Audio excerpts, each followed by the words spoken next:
ассалому алайкум тамошобинони гиромӣ, мухлисон ва ҳаводорони футбол.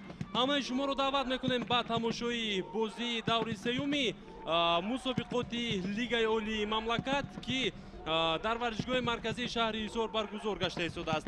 ёдовар мешавем ки бозии мазкур миёни дастаҳои барқчии шаҳри Ҳисор ва хуҷанди шаҳри Хуҷанд аллакай оғоз гардид.